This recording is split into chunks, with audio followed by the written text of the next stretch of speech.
to pretty much touch base today is just because we have been getting so many questions about clients on, hey, interest rate, should I rent, should I own, what's happening this year with the election, so the election year, right? So I just wanted to touch base on all of that and how can they benefit our clients, or maybe they shouldn't. So let's just start. What will be the financial benefit on renting versus buying, or all of that? No, absolutely. It's, the biggest thing that people, I think, struggle with today is obviously things are expensive.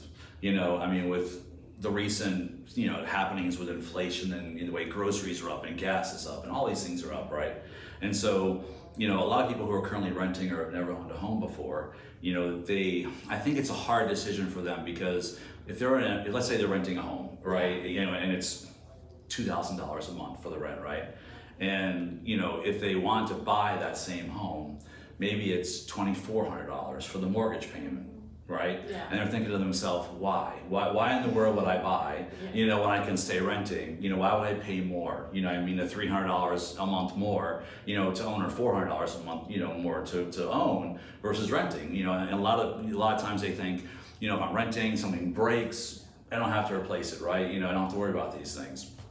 But what they're not understanding is there's a difference between monthly cash flow, right? Like every month, how much are you putting in the bank, or how much are you taking out of the bank, right, to pay your bills, versus real wealth or net worth. There's a difference between the two, because if you go your whole life renting and leasing cars and doing all these different things, nothing wrong with that, but what are you building? Right? What kind of wealth are you building? Yeah, what's your legacy? Right, what do you own? Yeah. What do you actually own? You know what I'm saying? Like what do you have? And the difference is, it's like when you purchase a home, that is a wealth building vehicle. You know what I mean? Because the average home appreciates probably 3 to 5% every year. If you looked at a home, if you owned it for 50 years, that's probably what the average would be, right?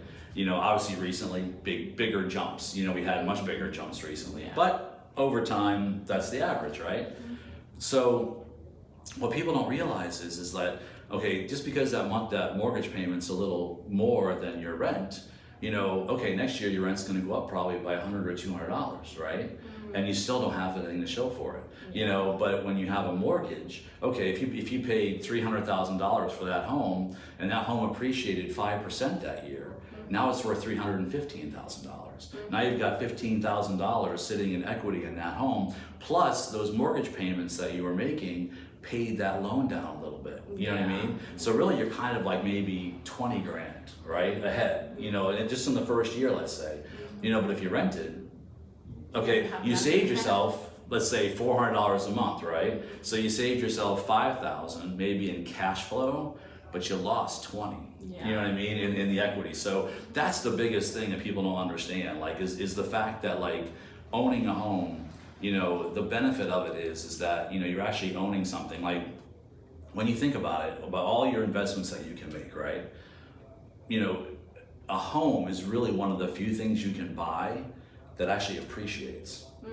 You know what I mean? And especially here in Florida, I was talking to one of the investors that I have right now. He's from Turkey, and he's like, Kimberly, why should I buy in Tampa, right? And I'm like, well, everybody up north, they're trying to come down here. So it's hot, it's a hot market. It's growing every year. I was looking at the statistics, and it was between 7 and 8%, as you mentioned. So I'm like, as soon as you get a property, depending on your budget and whatnot, and depending of course on what you want to do, it is a great investment. And land is limited. So that's always when I do when I started investing myself, that's one of the things that I thought. Every millionaire I know, I have known, and what I read about, they all have a huge portfolio, right? And the majority is real estate. So I think it's a great, it's just great to have.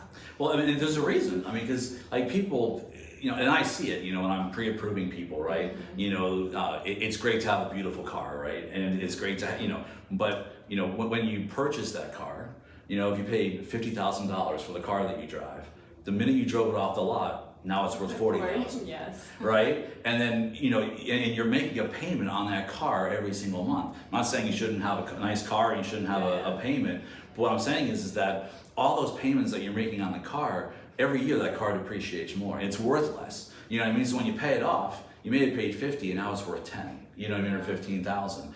Or anything else. Whether you buy a camper, whether you buy a motorcycle, whether you buy all those things that people spend money on. I'm not saying you shouldn't have them, but what I am saying is that like a home, honestly, is one of the few things outside of like your 401k, or your whatever investments you might be in. Obviously, if you invest in the stock market, hopefully over a period of time, it's going to go up 8-10%. Something in that neighborhood. But a home, especially in Tampa. That goes with the market. If you want to retire this year and the market is bad, you have to wait a little bit longer. Right, exactly. It's just like that sometimes. Homes do the same thing. Yeah. Sometimes homes come down a little bit one year, maybe they stay flat for a few years, and then just like recently they shoot up like 30%, in 3 years. So it's an investment over time. But wealthy people, what do they invest in? Real estate.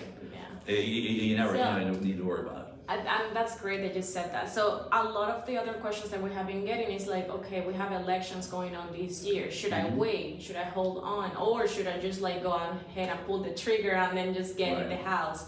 Will that affect interest rates? So like, can you share a little bit more about your thoughts definitely. on that? A lot of people think that, that it's an election and it's going to affect it one way or the other. Yeah. And the actual truth of the matter is there have been studies that have been done, where they go back 70 years in time, 75 years in time, and they look at like what were interest rates, 3 to 6 months prior to the election, what were interest rates, during the election, and what were interest rates, 3 to 6 months after the election. And what they found amazingly is that there's never been more than a quarter-point differential in any given year, whether it went like blue to red, red to blue, didn't make a difference, honestly. And what people get confused by is they kind of get confused by what affects interest rates. I think that's the biggest issue, is that, there's so much, unfortunately, misinformation out there, from all the different ways we get news now. And honestly, the government there are programs that they can put in place that might help different things, but honestly, we could do a whole segment on what controls interest rates, but the bottom line is interest rates really don't change much during elections. It's not a big deal, and it really doesn't have any effect, at all on that. So, and speaking of interest rates, do you think that they're going to go up, down? Because during COVID, we saw something that we have never seen before, right? So I know that's not realistic anymore. This is more normal, like the market is normalized a little bit more. So what are your thoughts on that? Sure. We're probably never going to see rates like that. I mean, people have to understand that the country and the world was in a really bad position with COVID. And what a lot of countries did, including ours, was they had to stimulate the economy because people couldn't spend money. They couldn't go on vacations, they couldn't buy things, they couldn't do stuff. And so what they did was they kept interest rates incredibly low. So it was easier to buy homes, but also it was most people refied their mortgages. And what they did was they would do a cash out refinance at a very low rate, take that cash out refinance, take that money and go spend it on what they could. Whether that was like home upgrades, whether that was buying vehicles or RVs or whatever they did, they used that money for it. But it was very, very artificially low. If you took a chart that went from, let's say, 1970 to like today, you would see that the average interest rates over all that period of time was right around 7%, which is, we're actually lower than that now. We were higher for a little bit, but we're getting to a point now where interest rates are starting to come down. They've already come down probably off the peak, I'd say at least a point, just in the last like few months, honestly. 5.66. At one point, they actually reached almost an 8. Like, when we were kind of at the worst of it, it was kind of like December of 23, I want to say.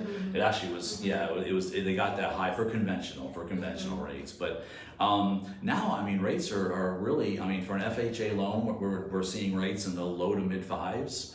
You know, for conventional loans, we're seeing them in the 6s, low to mid 6s. So I mean, rates honestly are lower now than they have been, you know, for the average.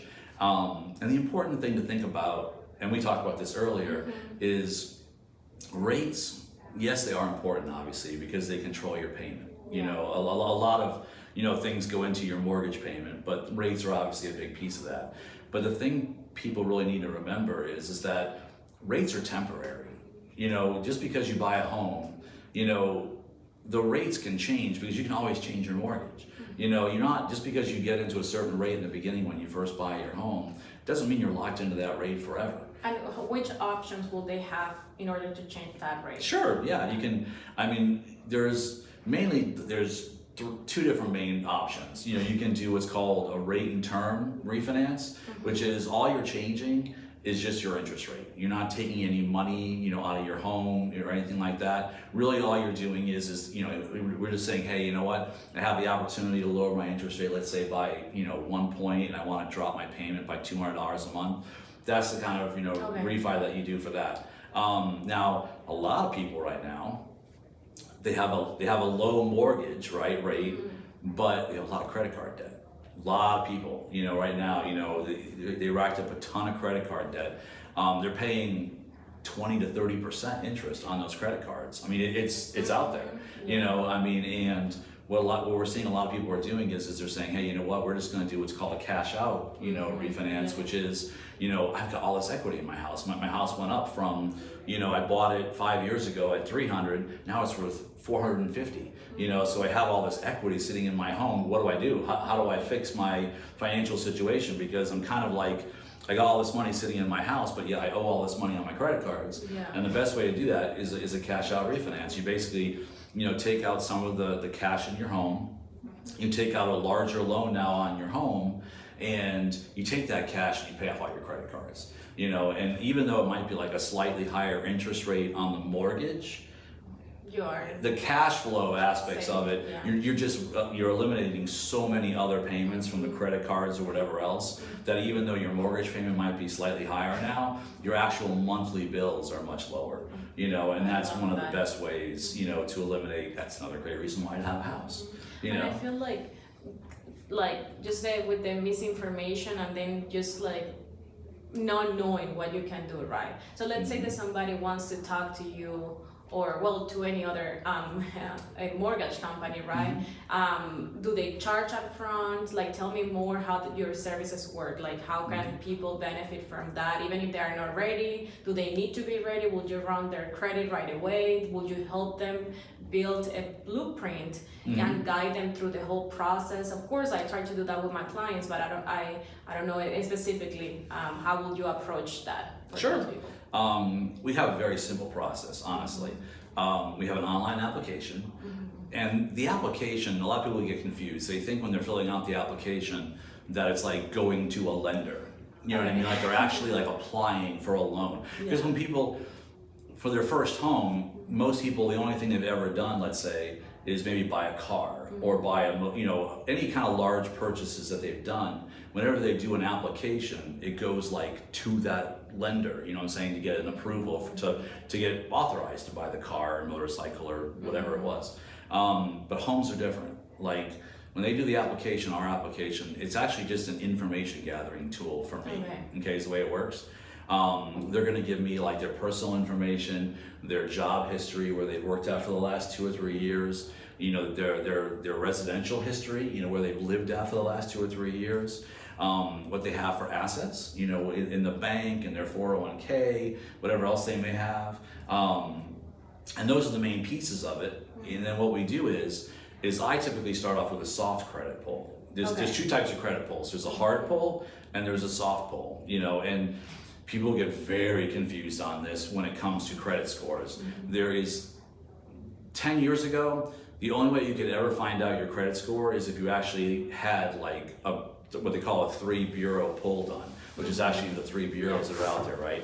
But now everyone's got credit cards, right? And when you go, how many times, you know, do you get an email on your credit card, oh, your credit score went up or your credit score went down? Because now they're offering that ability, you know, your FICO score or this or that, or go on Credit Karma, right? Or go on this website. people have to understand is those scores that they're telling you are not your actual bureau scores. Yes, they're some kind of, depending upon where you're getting your information from, there could be some kind of a weird average. It could just be the high score, it could be the low score, it could be you don't know.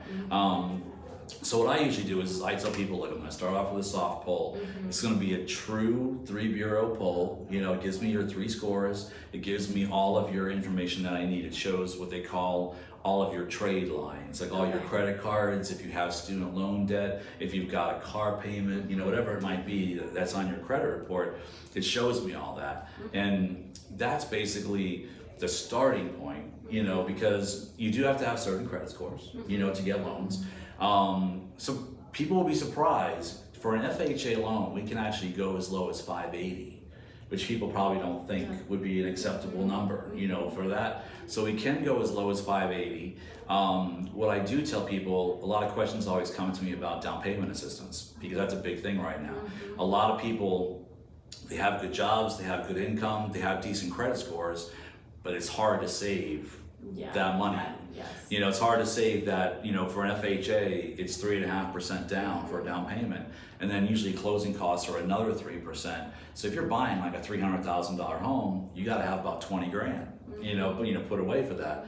And so we have down payment assistance programs that are available to help out with that. But typically you need like a 640 minimum credit score for those, which is still not crazy. You know, it's not like we're looking for an 800, you know, or something like that. And we can help them during the whole process. They're not quite ready to purchase the property or like do any real estate transactions.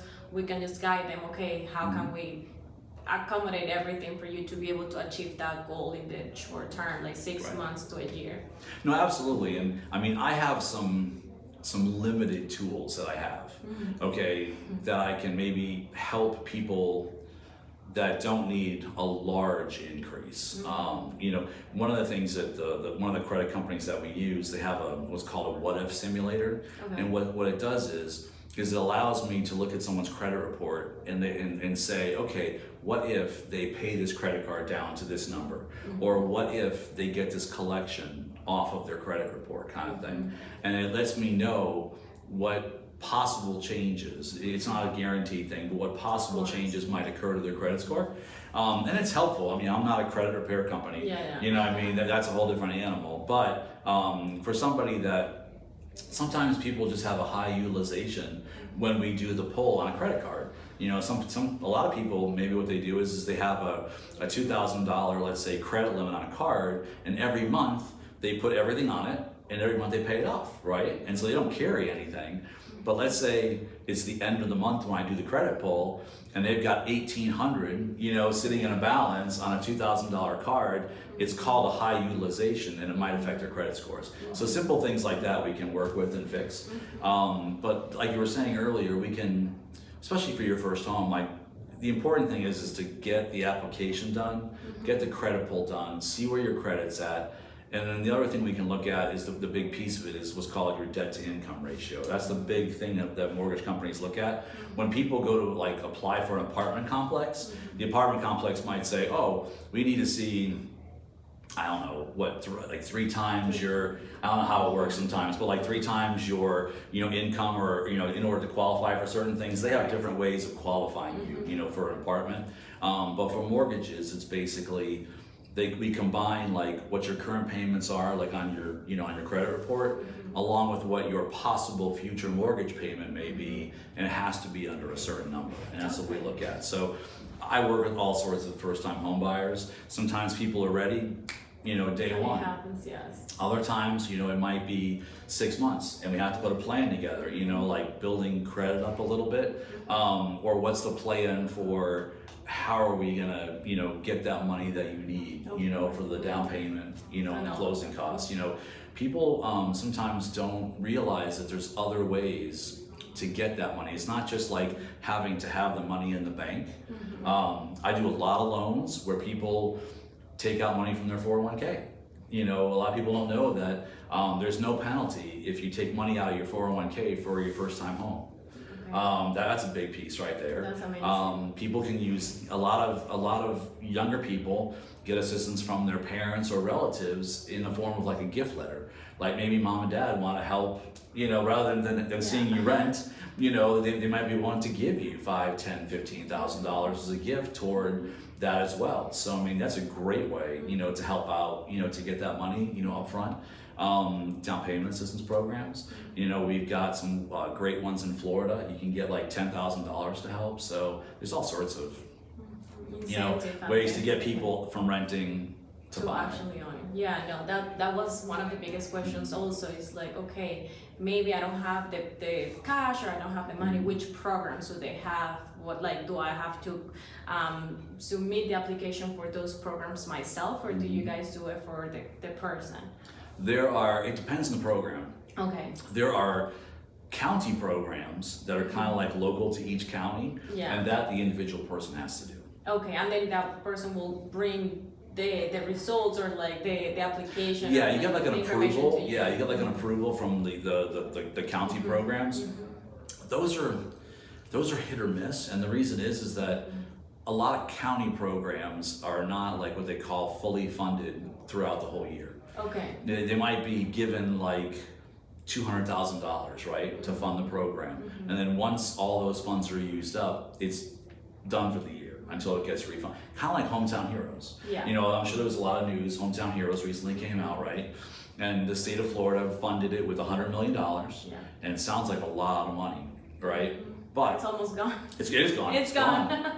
It's gone. It was gone actually a week ago. So literally, it came out July 1st. And it was gone by like August 20th or so. So really it lasted about 7 weeks, and the $100 million was gone. But there are other fully funded, programs that are available for people. And for that, we would handle that. They don't have to go separately. Okay. We actually qualify you, and they're honestly pretty simple. It's just you gotta have a 640 credit score, and the other big piece of it is a lot of it is also associated with your income.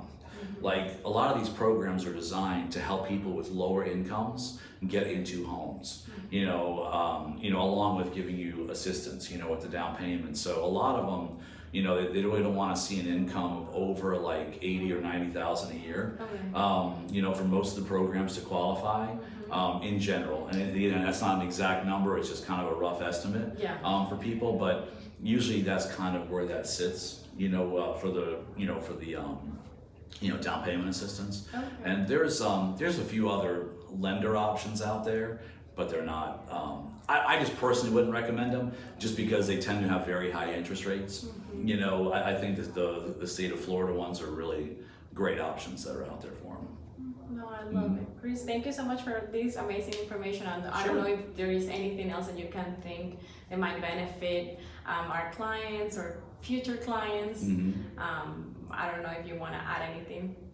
No, just kind of the biggest thing I think that people need to understand is like, if you have the capability to own versus rent, do it.